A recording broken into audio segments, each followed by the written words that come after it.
गुरुर्ब्रह्मा गुरुर्विष्णू गुरुर्देव महेश्वरा सद्गुरु साक्षात परब्रह्म तस्मै श्री सद्गुरुवे नमः।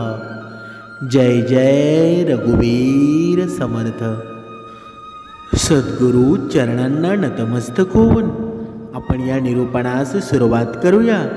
सर्व मायबाप सज्जनांचं स्वागत आहे। समर्थांनी सांगितलेलं आहे, ज्यावेळी मनुष्य कर्म करतो आणि त्याला कर्माचं फळ त्याला लगेच हवं असतं, पण समर्थांनी सांगितलेलं आहे, जेव्हा तुझ्या हातून श्रेष्ठ कर्म होतात, दुसऱ्याच्या चेहऱ्यावर आनंद निर्माण होतो, दुसऱ्याच्या हितामध्ये तुझे हित मानत असतो, तेव्हा तुझे ते कर्म असतात ना, भविष्यामध्ये कधी ना कधी फळ देत असतात।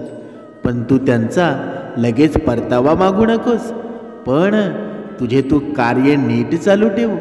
जेव्हा तुझ्या मदतीची गरज येईल, जेव्हा तुझ्यावर दुःख निर्माण होतील ना, संकट निर्माण होतील, तेव्हा तुझे ते कर्म आहेत ना, ते वेळेवर उभे राहतील। वेळेवर उभे राहिल्याशिवाय राहणार नाहीत। म्हणून समर्थांनी सांगितलेलं आहे बघा, दासबोधामध्ये सुंदर असं वर्णन केलेलं आहे। कोण समयो येईल कैसा, याचा न कळे की भरोसा, जैसे पक्षी दाही दिशा उडवणी जाते। बघा, सुंदर वर्णन केलेलं आहे। केव्हा कशी वेळ येईल ना, या मनुष्याच्या आयुष्याचा भरोसा आहे का? अजिबात भरोसा नाही, अजिबात भरोसा नसतो सुद्धा। एका क्षणात कधी आपण मरून जाऊ ना, समजणार सुद्धा नाही। म्हणून झाडावर एकत्र राहणारे पक्षी क्षणाभरात जसे दाही दिशांना उडवून जातात ना, तसे जीवनात घडून येतं, तसं जीवनामध्ये घडतं सुद्धा। आपले सगळे वैभव असतं, बायको मुलं बाळं सर्व वगैरे एकाएकी नासून जातं। याच क्षणी जर मृत्यू आला ना, तर माणूस देवाला अंतरतो, कारण माझं माझं म्हणून प्रपंचामध्ये गुंतलेला असतो। म्हणून समर्थांनी सांगितलेलं आहे, कितीही तुमचं कोणी जीवलग असो, पण तरी भगवंताचं बघा नामस्मरण प्रत्येकानं करायला हवं। बघा, आपला कुटुंब असतो, आपल्या कुटुंबामध्ये संसारामध्ये आपल्या आईवडील असतात, बायको असते, मुलं बाळं असतात, पण दिवसामधला थोडा तरी वेळ आहे ना, नामस्मरणामध्ये घालवायला हवा। कारण जोपर्यंत नामस्मरण तुमच्या सोबत आहे ना, तोपर्यंत तुम्हाला काही काळाचं भय नाही। कारण जेव्हा मृत्यूची वेळ येते, तेव्हा तुमच्या सोबत कोणी असतं का? सोबत कोणी येतं का? तुमची बायको येते, मुलं बाळं येतात की कोणी येतं का? तुमची धन संपत्ती येते की वैभव येतं? कोणी येतं का? कोणीच येत नाही। म्हणून समर्थांनी सांगितलेलं आहे, काळ कसा येईल ना, ते सांगता येणार नाही। कारण काळ आणि वेळ असतो ना, तो कुणाच्याच बघा ताब्यामध्ये नाही। म्हणून कधी कोणता दिवस येईल, कोणता क्षण कसा येईल ना, कळणार सुद्धा नाही। म्हणून तुझे कर्म चांगले ठेव, आणि जेव्हा तू कर्म तुझे चांगले ठेवशील ना, तेव्हा त्याचं फळ सुद्धा योग्य वेळेमध्ये तुला व्यवस्थितच मिळणार आहे। त्याची तू अजिबात काळजी करू नकोस। म्हणून मनुष्याने हे जीवन जगताना प्रेम सर्वांवर करायला हवं, पण श्रद्धा फक्त परमेश्वरावरच ठेवा। कारण जर तुम्ही श्रद्धा मनुष्यावर ठेवली, तर बघा तुमची फसवणूक होऊ शकते। पण जर ही श्रद्धा आहे ना, परमेश्वरावर ठेवली, माझ्या भगवंतावर ठेवली, तर तुमची कधीही फसवणूक होणार नाही। प्रेमाला आणि द्वेषालाही प्रेमानंच जिंका। कारण बाह्य सौंदर्यापेक्षा अंतर्गत सौंदर्य असतं ना, ते जास्त मोलाचं असतं।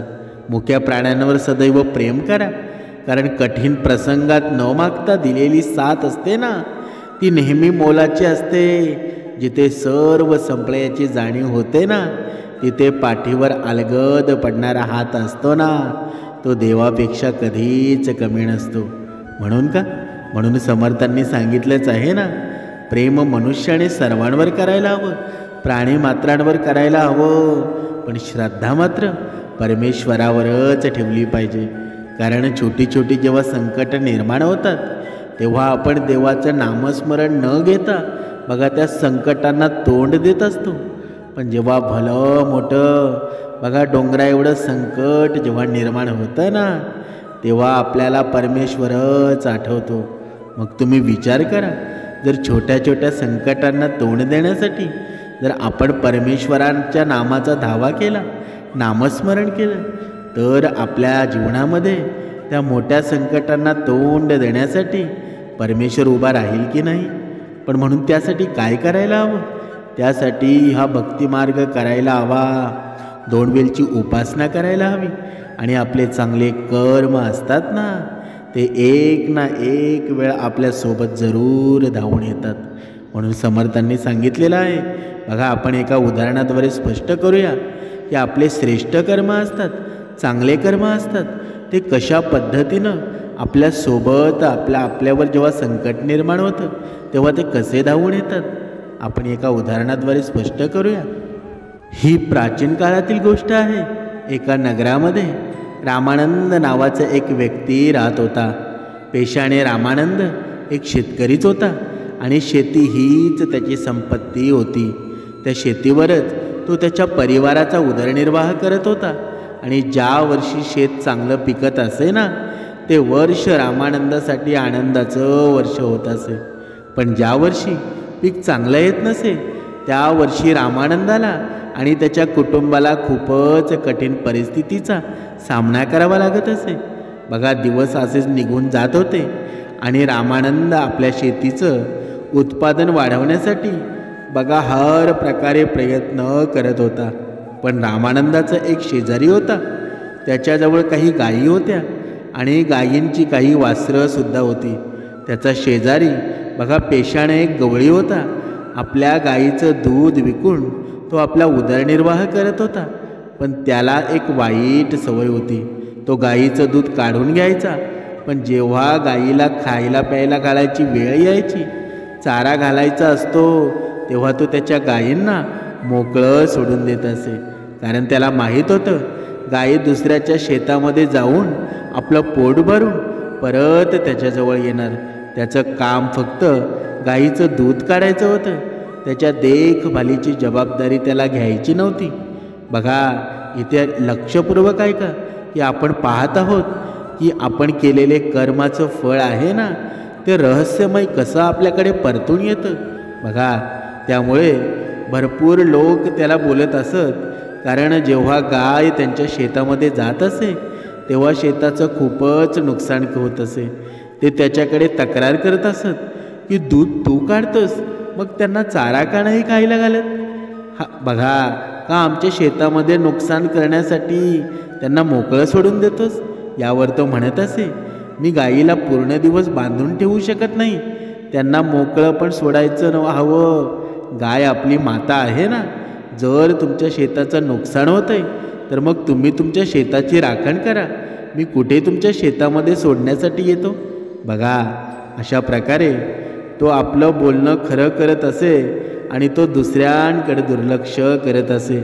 एके दिवशी सकाळी सकाळी जेव्हा रामानंद त्याच्या शेतामध्ये गेला तेव्हा त्यानं पाहिलं की रात्री गायीनं त्याच्या शेतातल्या पिकाचं खूप नुकसान केलं आहे. त्याने शेतामध्ये गायीचे पायाचे ठसे पण पाहिले. आता त्याला खात्री झाली होती की ही गाय त्याच्या शेजाऱ्याचीच होती. त्यानं विचार केला, जो त्याच्या शेजाऱ्याजवळ तक्रार करेल.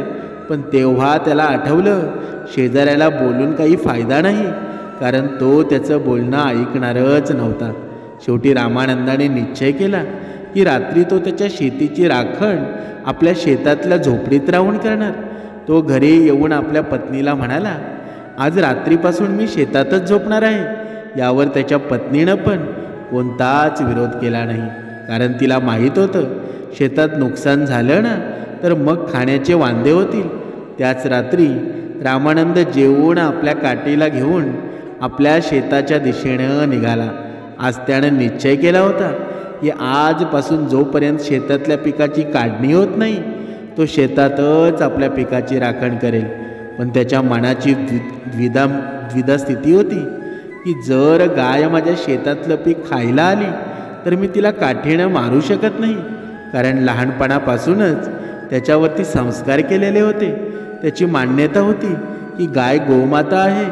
33 कोटी देव तिच्यामध्ये सामावलेले आहेत आणि मातावर कोणी काठी उचलू शकतो का? बघा, मग त्याने विचार केला की गायीला काठीने मारण्याऐवजी तिला शेतातून तसाच बाहेर काढण्याचा प्रयत्न करेल. गाय तशीच शेतातून बाहेर निघून जाईल. पण रात्री जेव्हा गाय त्याचं पीक खाण्यासाठी त्याच्या शेतात आली तेव्हा त्यानं गायीला शेतातून बाहेर काढण्याचा प्रयत्न केला.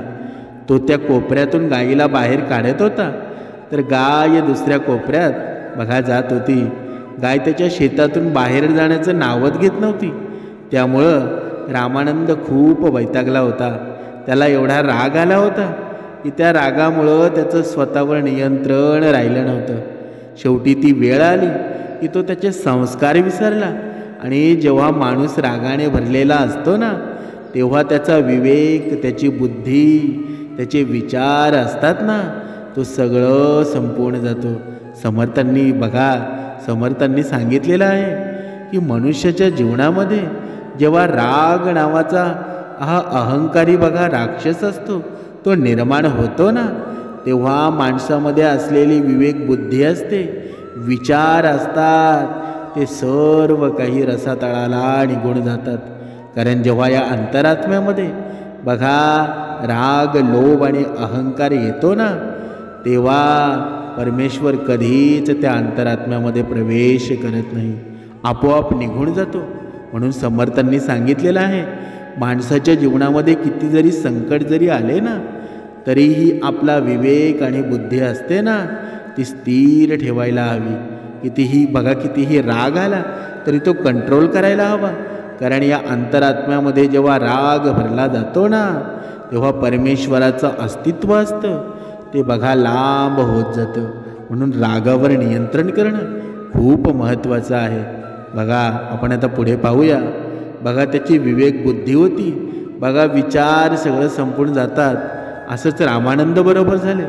तो विसरला होता की त्याचे संस्कार काय आहेत आणि शेवटी त्याने काठी घेऊन त्या गायीला मारायला सुरुवात केली. त्यामुळे ती गाय शेतातून बाहेर पळून जाण्याचा बघा प्रयत्न करू लागली आणि बाहेर पळण्याच्या प्रयत्नामध्ये ती एका ठिकाणी पाण्यात तिथेच जमिनीवर पडली. दुर्दैव, ज्या ठिकाणी ती गाय पडली होती ना तिथंच जमिनीवरती एक मोठा दगड होता आणि दगडावरती बघा पडल्यामुळं तिथेच गायीचा मृत्यू झाला. ही घटना झाल्यानंतर रामानंदाचा राग एकदम शांत झाला.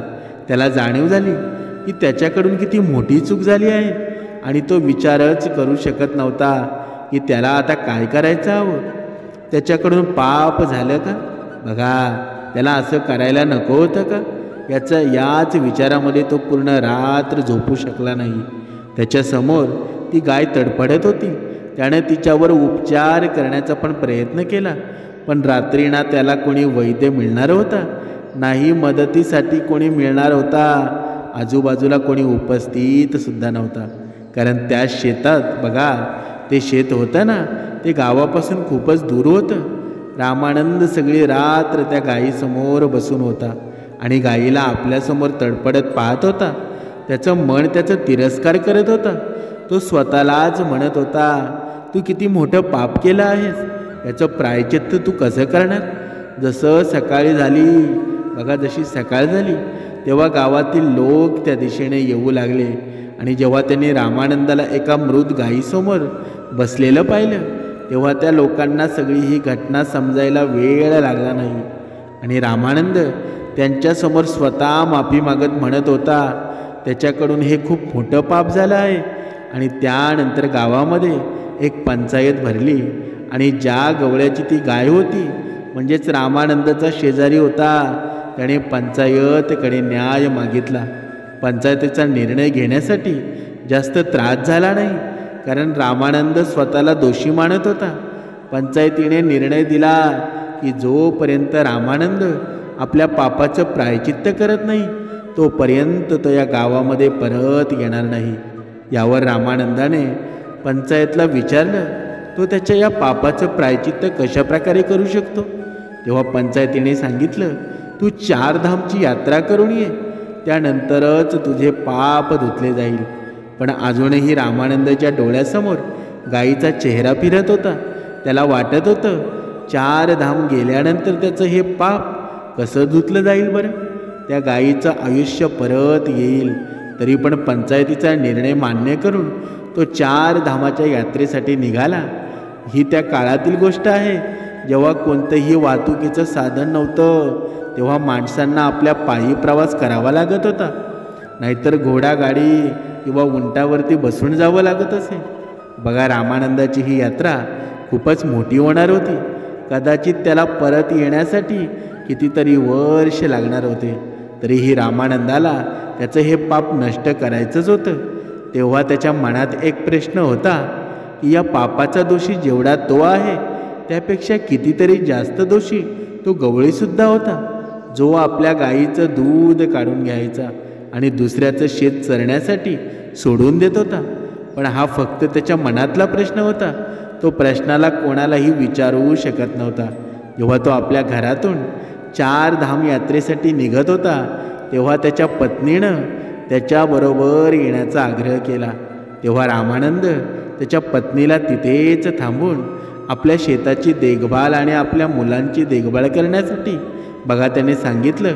आणि तो एकटाच आपल्या पापाचे प्रायचित्त करण्यासाठी त्या गावातून निघाला. एक धामवरून बघा दुसऱ्या धामापर्यंत जायचा आणि दुसरं धामवरून तिसरं धाम शोधायचा. अशा प्रकारे चालत चालत रामानंदाला खूप वेळ होत होता.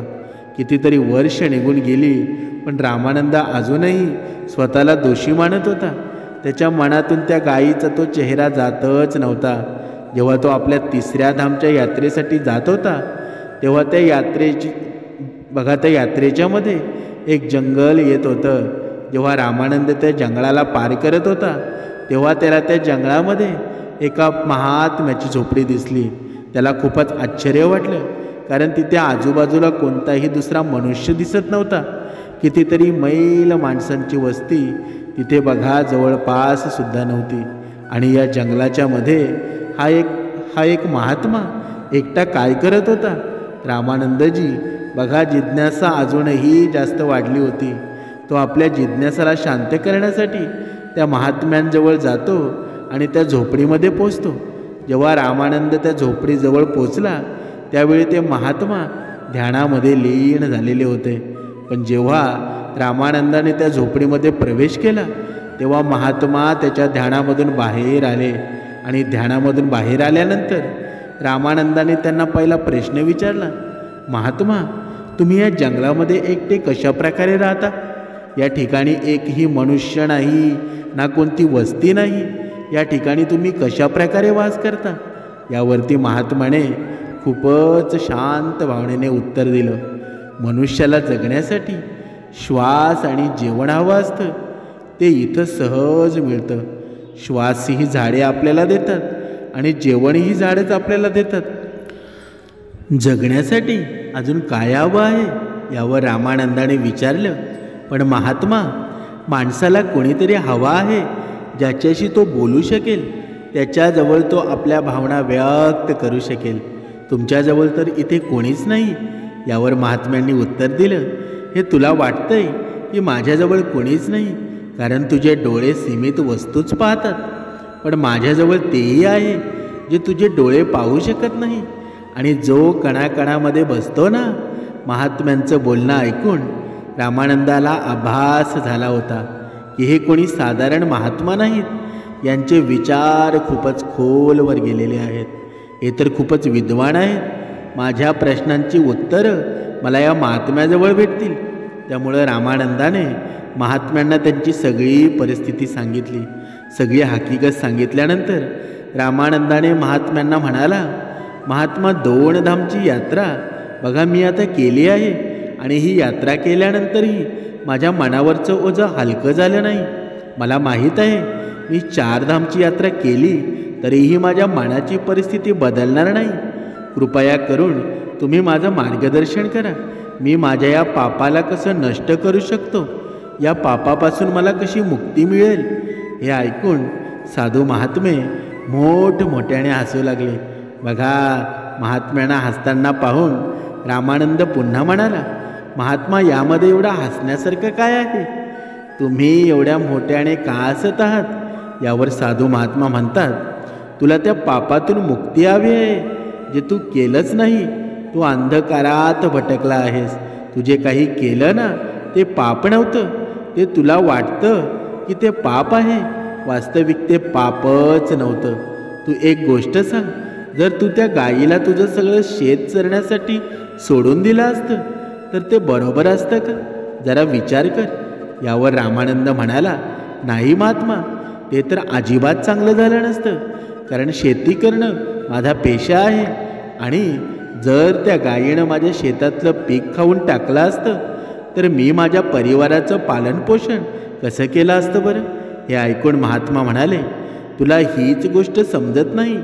तुझं सगळ्यात मोठं कर्तव्य हेच होतं की तू तुझ्या शेताची राखण करणं. तेच तुझं सगळ्यात मोठं कर्म होतं. आणि आपल्या कर्माला पूर्ण करण्यासाठी मनुष्याला काहीही करावं लागलं ना तर त्याला ते करायला हवं, आणि तेच तू केलंस. एक उदाहरण देत साधू महात्मा म्हणाले, ज्या प्रकारे श्रीकृष्णाने धर्माचं रक्षण करण्यासाठी कौरवांशी युद्ध करण्यासाठी अर्जुनाला गीतेचा उपदेश दिला आणि त्याला युद्ध करण्यासाठी प्रेरित केलं, कारण तेच त्या वेळची प्राथमिकता होती. आपल्याला हे पाहायला हवं की आपली प्राथमिकता काय आहे. इथे बघा, या महाभारतामध्ये भरपूर जणांचे असे प्रेरित विचारसुद्धा आहेत की कर्णावर परमेश्वराने चांगली गोष्ट केली नाही. पण इथे सांगावंसं वाटतं की जिथे धर्माचा विजय होत असतो ना तिथेच परमेश्वर असतो. कर्ण धर्माच्या बाजूने नव्हता, पण अर्जुन होता ना तो धर्माच्या बाजूने होता. कारण कर्ण मित्रत्व निभवत होता, पण अर्जुन होता तो धर्म श्रेष्ठ करत होता. म्हणून धर्माला कधीही श्रेष्ठ म्हणायला हवं, आणि तेच श्रीकृष्णाने केलं. म्हणून बघा, त्या कौरव आणि पांडवांच्या युद्धामध्ये जिथे भगवंत स्वारी जिथे असतील ना तिथे कधी पराजय होईल का? कधीच होणार नाही. बघा, महात्म्यांनी सांगितलं की आपल्याला जे पाहायला हवं की आपली प्राथमिकता काय आहे, आणि त्याच प्राथमिकतेच्या आधारावर आपल्याला आपल्या कर्माची निवड करायची असते. कारण साधू महात्मा रामानंदाला समजवतात आणि म्हणतात, जोपर्यंत तू स्वतःला कर्ता समजत राहशील, म्हणजे करणारा, तोपर्यंत तू दुःखी होत राहशील. तुझं मन नेहमी संतापलेलं असेल, कारण तुला वाटत आहे ना की तू कर्ता आहेस आणि तेच तुझ्या दुःखाचं कारण आहे. या परिस्थितीमध्ये तुला वाटत आहे तुझ्यामुळे त्या गायीचा मृत्यू झाला आहे, कारण तू स्वतःला कर्ता समजत आहेस, आणि हेच तुझ्या दुःखाचं सुद्धा कारण आहे. पण जेव्हा तू स्वतःला फक्त क्रिया समजशील, कर्म करणारा समजशील, तेव्हा तुला दुःख होणार नाही. कारण त्या ठिकाणी तू कर्ता नाहीस, त्या ठिकाणी तू क्रिया आहेस. करणारा आणि रचणारा तर कोणी दुसराच आहे. तू या नाटकामध्ये फक्त अभिनय करत आहेस. तुझं पात्र पूर्ण कर आणि तू इथून निघून जा. स्वतःला या नाटकाचा निर्देशक कधीच समजू नकोस, कारण निर्देशक दुसरा कोणीतरी आहे. आपण तर फक्त अभिनेता आहोत, जे आपला अभिनय करत आहोत ना, आणि या अभिनयामध्ये जे पात्र आपल्याला मिळालेलं आहे त्याला चांगल्या प्रकारे पूर्ण करणं आपलं सगळ्यात मोठं कर्तव्य आहे. तुला एका शेतकऱ्याचं पात्र मिळालेलं आहे. जर तू चांगल्या प्रकारे शेती केलीस तरच तुझा निर्देशक म्हणजे नाटकाचा निर्देशक आनंदी होईल. जर तू तुझा अभिनय चांगला केला नाहीस तर त्या निर्देशकाला कधी चांगलं वाटणार नाही. म्हणून तू काही चुकीचं केलं नाहीस. तू तुझं शेतकऱ्याचं पात्र खूप चांगल्या प्रकारे करत होतास. पण म्हणतात ना, ज्या मनामध्ये शंका निर्माण होतात, ज्या आत्म्यामध्ये संशय निर्माण होतो, तो स्वतःच्या विनाशावर पोचतो. तो स्वतःचा विनाश करत असतो. आणि हेच तू केलंस. तुझ्या मनामध्ये द्विधा अवस्था निर्माण झाली की मी शेती करू की मी त्या गायीच्या प्रती आपलं कर्तव्य करू. आणि ज्यावेळी माणसामध्ये संशय येतो तेव्हा त्याचा विनाश निश्चित होतो. एक शेवटचा प्रश्न रामानंदाने ते साधू महात्म्यांना विचारला, महात्मा, आपण जे कर्म करतो त्याचं फळ आपल्याला कशा प्रकारे मिळतं? जर मी काही चुकीचं केलं नाही तर मी इथे त्याचं प्रायचित्त का करत आहे? आणि जर मी माझं कर्तव्य केलं आहे, मी माझं कर्म पूर्ण केलं आहे, मग मी इथं दुःख का सहन करत आहे? माझं मन एवढ्या दुःखानं का भरलेलं आहे? यावर साधू महात्मे म्हणाले, जेव्हा तू जमिनीत बी पेरतोस तेव्हा तुला कसं समजतं तुझं पीक कोणतं फळ देणार? हे ऐकून रामानंदाने उत्तर दिलं की महात्मा, हे तर बी पेरल्यानंतर कितीतरी महिन्यानंतर माहीत होतं की हे पीक कोणतं फळ देणार आहे. जोपर्यंत आपल्याला हे माहीतसुद्धा होत नाही की हे बी कोणत्या झाडाचं आहे, तोपर्यंत आपल्याला कसं माहीत होईल की हे झाड कोणतं फळ देणार आहे? हे ऐकून बघा साधू महाराज हसून म्हणाले, ज्या प्रकारे बी जमिनीत पेरल्यानंतर आपल्याला माहीत नसतं की ते कोणतं फळ देणार आहे, त्याच प्रकारे कर्म करताना आपल्याला हे सुद्धा माहीत नसतं की त्या कर्माचं फळ आपल्याला कशा प्रकारे मिळेल. कदाचित त्या कर्माचं फळ मिळायला थोडा वेळही लागेल, पण कर्माचं फळ असताना ते नक्कीच मिळत असतं. कर्माचं फळ एवढं श्रेष्ठ असतं ना, जर तुम्ही चांगले कर्म केले ना तर त्याचं फळ तेवढंच ताकदशीर असेल. पण जर तुम्ही वाईट कर्म केले तर त्याचं फळसुद्धा भीषण असेल. पण मनुष्यामध्ये एवढा संयम नसतो, कधीच नसतो. तो दूरदृष्टी ठेवत नाही, तो तेवढा विचारसुद्धा करू शकत नाही. त्याला तर त्याच्या कर्माचं फळ असतं ना, ते क्षणात हवं असतं. त्याला तर ते हवं असतं, जसं मी माझं कर्म केलं तसं मला माझं फळ मिळायला हवं. कोणताही विद्यार्थी जेव्हा मेहनत करतो तेव्हा त्याला कितीतरी वर्षानंतर त्या विद्याचा परिणाम मिळतो. जर एखादा विद्यार्थी असा विचार करेल ना की आज मी हे सगळं पुस्तक वाचतो आणि उद्याच मी परीक्षेला बसतो, तर असं होऊ शकत नाही ना. त्याला वर्षानुवर्ष अभ्यास करावा लागतो आणि त्या अभ्यासाचं फळ त्याला कधी ना कधी मिळून जातं. ते त्यालाही समजत नसतं, पण तरीही मनुष्य असतो ना, हे समजून घेत नाही, पण नेहमी अंधकारामध्ये भटकत राहतो. आपण बोलणं बघा, आपलं बोलणं संपवत साधू महात्मा म्हणाले, तू आता तुझ्या गावी परत जा. तुला 4 धामची यात्रा करण्याची काहीच गरज नाही. तू तुझ्या गावी जाऊन तुझं कर्म कर आणि तुझ्या परिवाराची काळजी घे. हाच तुझा अभिनय आहे ना, हेच तुझं पात्र आहे जे तुला या आयुष्यामध्ये सहकारायचं आहे. आणि हे ऐकून रामानंद म्हणाला, पण महात्मा, पंचायतीने मला दोषी समजलं आहे. जोपर्यंत मी माझी शिक्षा पूर्ण करत नाही, म्हणजे माझ्या पापाचं प्रायचित्त करत नाही, तोपर्यंत मी कसा परत जाऊ शकतो? हा तर धोका होईल, छळ होईल, ज्याचा परिणाम मला परत भोगावा लागेल. साधू महात्मा म्हणाले, तू एकदा तुझ्या गावी जा.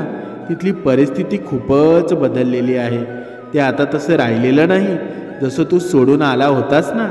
कारण तू तुझं कर्म चांगल्या प्रकारे करत होतास आणि त्या कर्माचा परिणाम तुझ्या कुटुंबाला मिळायला सुरुवातही झाली असेल. तू जाऊन तुझ्या डोळ्याने स्वतः बघ आणि कर्माच्या त्या विधानाला चांगल्या प्रकारे समजून घे. हे ऐकून रामानंद आपली यात्रामध्येच सोडून आपल्या गावी परत आला. गावात येऊन तो पाहतो तर त्याचा तो गवळी शेजारी जो गायीला सोडून देत होता त्याच्याजवळ आता एकही गाय नव्हती. आणि दुसऱ्या बाजूला त्याच्या परिवाराच्या नावाने गावात एक गोशाळा बनवलेली होती. त्या ठिकाणी गावातील लोक आपल्या श्रद्धेने काही ना काही देत होते. गायीला खाण्यासाठी चारा देत होते. हे दृश्य पाहून रामानंद आश्चर्यचकित झाला. त्याला समजलंच नाही हे कशा प्रकारे झालं. जेव्हा त्याने लोकांना विचारलं तेव्हा लोक त्याला म्हणाले, तू गेल्यानंतर या गवळ्यानं आपल्या गायी मोकळ्या सोडणं बंद केलं नाही. त्याच्या गायी दुसऱ्याच्या शेतात नुकसान करत होत्या, त्यामुळे सगळा गाव खूपच वैतागलेला होता. शेवटी एक दिवस पंचायत बोलवली आणि त्या पंचायतीने हा निर्णय घेतला की रामानंदाकडून काही चुकीचं झालं नाही. आपल्या शेताला वाचवण्यासाठी चुकून त्याच्याकडून चूक झाली होती, त्यामुळं ही चूक मानली जाऊ शकत नाही. म्हणून त्या गवळ्यानं ज्या गायी सोडल्या होत्या त्या गायींना पकडून एक गोशाला बनवली आणि ती गोशाला तुझ्या परिवाराच्या नावावरती केली. कारण पंचायतीला जाणीव झाली रामानंदाला दोषी ठरवून त्याच्याकडून खूप मोठी चूक झाली म्हणून आपली चूक सुधारण्यासाठी त्यांनी ती गोशाळा तुझ्या परिवाराला दिली आहे. बघा, हे दृश्य पाहून रामानंद खूप आश्चर्यचकित झाला होता. त्याला त्या साधूचं महात्म्यांचं बोलणं आठवलं की जेव्हा आपण जमिनीत बी पेरतो तेव्हा आपल्याला हे माहीत नसतं की ते बी काय फळ देईल, पण ज्या दिवशी ते फळ देतो ना त्या दिवशी आपल्याला माहीतसुद्धा होतं. बघा, आपलं ते कर्म किती सार्थक होतं. म्हणून समर्थांनी सांगितलेलं आहे या कथेचं तात्पर्य काय, की तुम्ही आयुष्यामध्ये तुमच्या कितीही संकट येऊ द्या, कितीही दुःख येऊ द्या, पण तुम्ही चांगले कर्म कधीच सोडू नका. समर्थांनी सांगितलेलं आहे जो मनुष्य वाईट वेळेमध्ये बघा वाईट वागायला सुरुवात करतो त्याचा नाश बघा नक्कीच होत असतो. वाईट वेळ प्रत्येकावरच येत असते ना, धनवान असो गरीब असो कुणीही असो. आयुष्य जगताना या संसारामध्ये वाईट वेळ प्रत्येकावरच येत असते. म्हणून आयुष्यामध्ये कितीही वाईट वेळ आली तरी चुकीचा मार्ग अवलंबू नका, कारण परमेश्वर सर्व काही पाहत असतो. जेव्हा वाईट वेळ येईल, दुःख येईल ना, तेव्हा परमेश्वराच्या नामस्मरणामध्ये दंग होऊन जा. बघा, तुम्हाला प्रचितीसुद्धा येऊन जाईल. 2 वेळची उपासना करायला सुरुवात करा. तुमच्या जीवनामध्ये आनंद झाल्याशिवाय राहणार नाही. जय जय रघुवीर समर्थ.